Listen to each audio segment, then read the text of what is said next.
A maior dificuldade de uma pessoa não é necessariamente aceitar Jesus publicamente como Senhor sobre a sua vida, mas é a vida prática que é proposta por Jesus.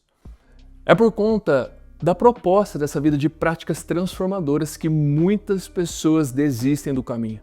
Porque, obviamente, esse convite a essa vida proposta por Jesus vai te custar algo. Talvez te custe tudo. Na carta direcionada às 12 tribos de Israel que estavam dispersas entre as nações, Tiago vai enfatizar que o cristianismo prático passa pela nossa comunicação, ou seja, pelo uso da nossa língua. E para isso ele vai dar alguns conselhos muito práticos para ajudar a igreja a amadurecer em sua forma de viver, ou seja, para nos ajudar a todos que somos a igreja de Cristo a amadurecer e a aprendermos a viver com mais diligência e sabedoria. Mas, antes de tudo, e é bom que se diga, essa carta foi escrita por Tiago, mas não o apóstolo que fazia parte dos 12 discípulos, mas por Tiago, o filho de Maria e irmão de Jesus. Tiago se converteu após a ressurreição de Jesus e ele se tornou líder da igreja de Jerusalém. E ele vai escrever essa carta para tratar com os cristãos judeus a respeito do cristianismo prático. Vamos ver comigo alguns desses conselhos? Vamos lá?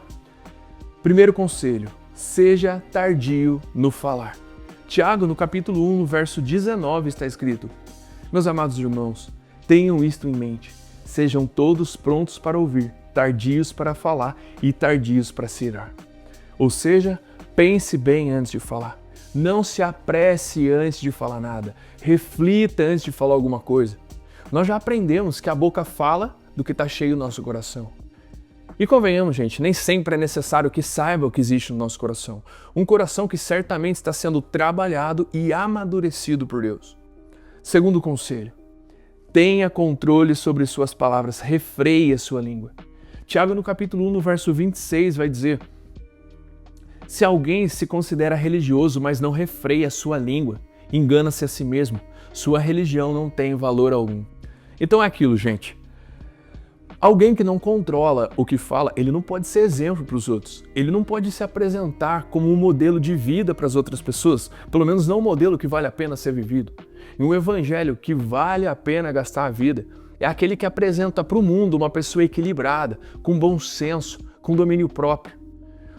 Tem uma passagem em Provérbios 28 que eu inclusive já compartilhei algumas vezes aqui, que fala que até o tolo se passa por sábio quando ele fica calado. E é uma verdade, o silêncio demonstra muito mais equilíbrio e sabedoria do que alguém que fala demais. E quando eu falo de silêncio, gente, é que fique claro, eu não estou falando de omissão, mas eu estou falando da sabedoria de ficar calado. Eu estou falando do domínio da situação, do domínio sobre circunstâncias, do domínio sobre você mesmo. Terceiro conselho: não fale mal de outras pessoas sobre qualquer circunstância. Não julgue as outras pessoas. Tiago, no capítulo 4, no verso 11, vai dizer: irmãos, não falem mal uns dos outros. Quem fala contra o seu irmão ou julga o seu irmão, fala contra a lei e a julga. Quando você julga a lei, não a está cumprindo, mas está se colocando como juiz. E quem que é o único juiz, gente? Vamos lá? Quem que é? Isso mesmo. Então Tiago está nos exortando com a realidade de que nós não somos juízes. Nós somos irmãos que pertencemos a uma mesma família espiritual e somos filhos do mesmo Pai. E esse sim é juiz. E que por isso mesmo nós não devemos falar mal uns dos outros, porque essa ação se opõe ao segundo mandamento que nos convida a amar ao próximo como a nós mesmos. É por causa dessa ação, gente, que muitas contendas se iniciam, muitos relacionamentos se acabam e muitos conflitos levam à morte.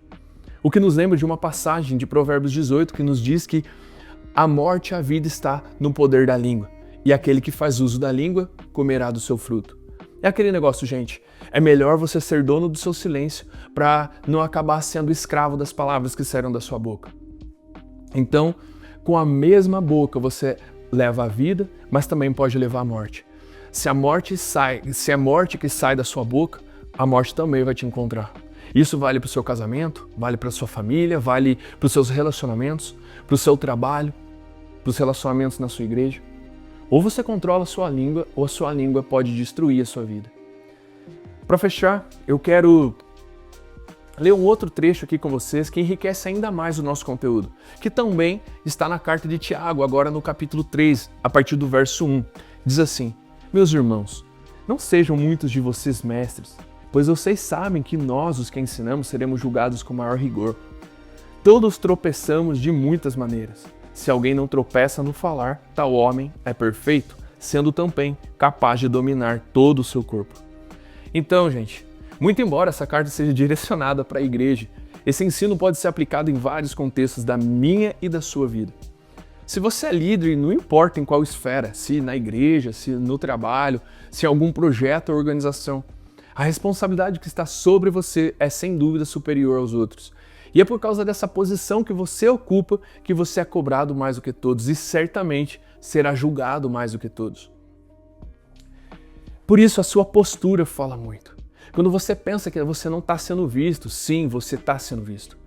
Então, gente, conselho de amigo, cuidado com o que você fala nas mídias sociais. E eu não falo por conta dos fiscais de internet, mas é pelas muitas vidas que se inspiram na sua vida. Quando nós estamos construindo algo, sempre haverá alguém precisando de ajuda nos observando. Essa oportunidade, você e eu, não podemos perder. Agora, continuando, no verso 3, quando colocamos freios na boca dos cavalos para que eles não nos obedeçam, podemos controlar o animal todo. Tomem também como exemplo os navios, embora sejam tão grandes e impelidos por fortes ventos, são dirigidos por um leme muito pequeno, conforme a vontade do piloto. Vamos tomar como exemplo o navio? Imagina um grande navio, um transatlântico. Não importa o tamanho dele, o maior que você conseguir imaginar. Gente, o leme dele, por maior que decidam fazer, ele ainda será desproporcionalmente pequeno em relação ao tamanho do navio. Mas ainda assim, aquele pequeno leme controla aquele enorme veículo. E é graças a ele que o navio chega no seu destino final. Mas se esse mesmo leme não for manejado corretamente, o que vai acontecer? O navio vai desviar da rota, o navio vai bater nos rochedos, o navio vai bater nos obstáculos e, por fim, o navio vai afundar. Da mesma maneira, a nossa língua, gente, se ela não for controlada, ela vai bater nos rochedos da vida e ela não vai só ferir a outras pessoas, mas, consequentemente, também vai nos ferir. Veja como que Tiago continua mostrando o poder da língua e, por fim, ele faz a aplicação desse exemplo a partir do verso 5. Semelhantemente, a língua é um pequeno órgão do corpo, mas se vangloria de grandes coisas. Veja como um grande bosque é incendiado por uma simples fagulha. Assim também a língua é um fogo e é um mundo de iniquidade. Colocada entre os membros do nosso corpo, contamina a pessoa por inteiro, incendeia todo o curso da vida, sendo ela mesma incendiada pelo inferno. Toda espécie de animais, aves, répteis e criaturas do mar doma-se e é domado pela espécie humana. A língua, porém, ninguém consegue domar. É um mal incontrolável, cheio de veneno mortífero.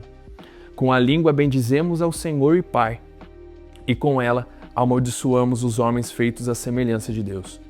Da mesma boca procedem bênção e maldição.